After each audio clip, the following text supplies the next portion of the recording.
work with his colleagues over in the Department for Education to get it sorted. He didn't do that, but I'm sure that he will be facing a lot of calls from organisations out there who work with young carers and people like yourself, and we'll carry on and we won't give up. Thanks very much indeed, Liz. That's Liz Kendall MP, Shadow Care Services Minister, talking to us on carersworldradio.com, Radio with a Purpose. And I am Patricia Mitchell. I'm in the studio here with Tom Magner. We also have John Bangs with us, who's Senior Manager, Care Commissioning, Surrey County Council. John, listening to Liz Kendall there, MP, obviously sort of in the shadow role of Norman Lamb, what she's saying is she wants him to sort of commit to young carers. I mean, at the bottom of this, there is absolutely what is coming through loud and clear this week as we've spoken to everybody is a sense that there has to be, in a general sense, a commitment to young carers. What seems to be coming through to me is this acknowledgement now that, in a way, whilst all carers are vulnerable and have needs, young carers are, without doubt, the most vulnerable, and their needs need to be addressed in a different way to carers, in the sense of naming them and bringing them out and getting them recognised. Yes, well, we need to recognise that they're children, and in a way should be seen as children first, and we're not trying to line up young carers for a life of caring. We want them to have choices about their future lives. But for me, it's encouraging to hear that there's now debate amongst politicians of all parties around this issue and how to address it. But I'm a local government officer, not a politician, so I'll leave them to sort out their respective positions. The important thing for us is that we have a joined up discussion. Absolutely, and the whole issue really, as you say, of young carers being children, which is why it's actually interesting to see sort of that they're being talked about within the realms of the Department of Education, the Department of Health, and at the end of the day, really, it is all about securing as much as possible, as Colin Green said earlier in the programme, that they are found to be, if they are found to be young carers, that they are done so relatively seamlessly and in a way that enables them lives and it doesn't impact them in a negative way. What would you say to that, Tom? Amazing. I think that you've got the core of it there. I think it more's the pity that we've not been able to, despite considerable opportunities, not been able to put these matters to the two ministers who appear to be in charge. More of that in a moment.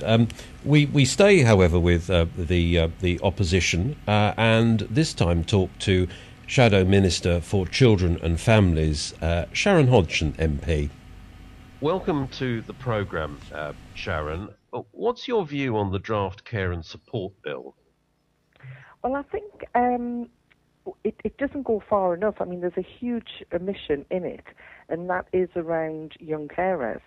And that was something we were hoping we could put right with the Barbara Keeley's Carers Private Members Bill, which I supported and spoke in the debate in the House. It was actually, unfortunately, talked out by Conservative members of Parliament. But Norman Lamb, in the debate, did say that he would meet with Barbara and some of the supporters of the bill and look to try and incorporate some of the key elements of that into the draft Care and Support Bill. But obviously then we've been in recess again for the conference break, so nothing has moved forward. But I am hopeful that, hopeful and sceptical at the same time, but trying to remain hopeful that commitment will be followed through and fulfilled. You've mentioned Barbara Keeley's bill. We'll be speaking to Barbara on the programme, but perhaps you could just summarise what she was aiming to achieve, so people can focus in on that while you're speaking. It wasn't a vastly complicated bill. I think there was perhaps 4 or 5 key clauses, and some of the ones that I was most passionate about were around young carers. But basically what the bill would hope to achieve is the identification. We've got no way of knowing how many carers, adult carers, young adult carers and young carers there are in any local authority area. So therefore, we've got no idea across the whole country. Some of the people that do know who they are, charities such as Carers UK, do this work when people come to them for help and support. But there should be a statutory duty. We should be not waiting until these people are in crisis.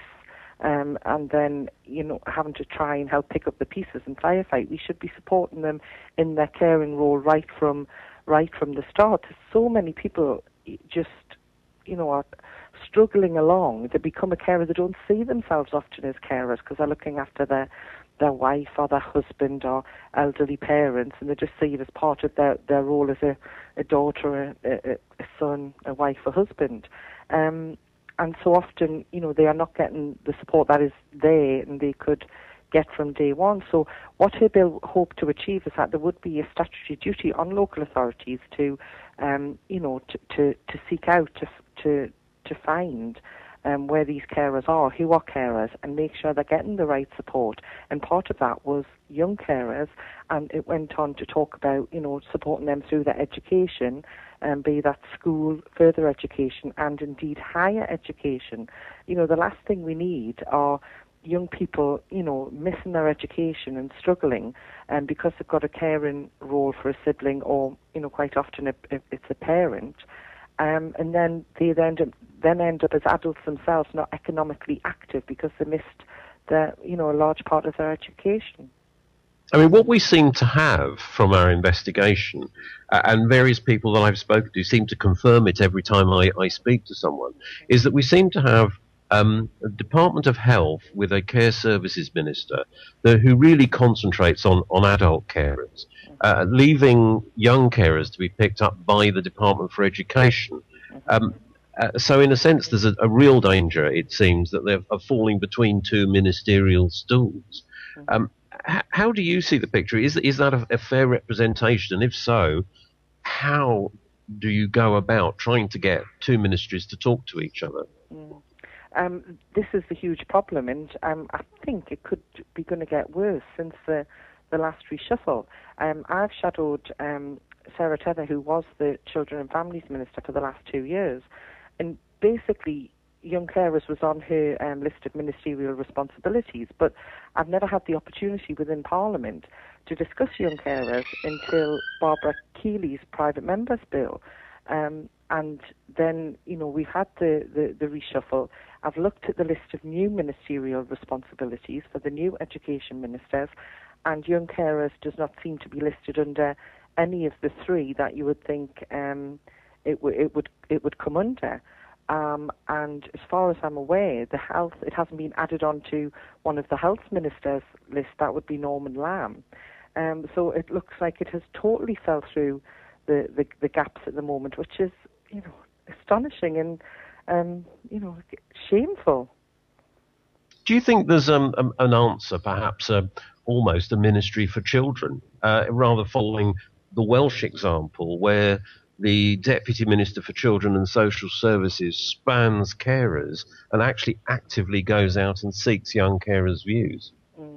I mean, I think the Welsh example is really interesting, that the same person who deals with adult carers also covers child carers, and they also have, the responsibility for children across both health and children's departments. I think that's very important. And one of the areas I also cover is SEN, special educational needs, and this is often raised as being a problem with the children with special educational needs and disabilities, that you have silos, if you like, of between health and education, and brick walls come up, and trying to get the cooperation between the two is often a real problem. And we thought that there's going to be these new education, health and care plans for kids with SEN and disabilities that would be breaking down some of those walls. Now, it could be that is therefore, what they're trying to do with young carers, and they might have, took young carers out of education and put it over to somebody in health. But as far as I'm aware, that's not the case at all. So it's really quite worrying that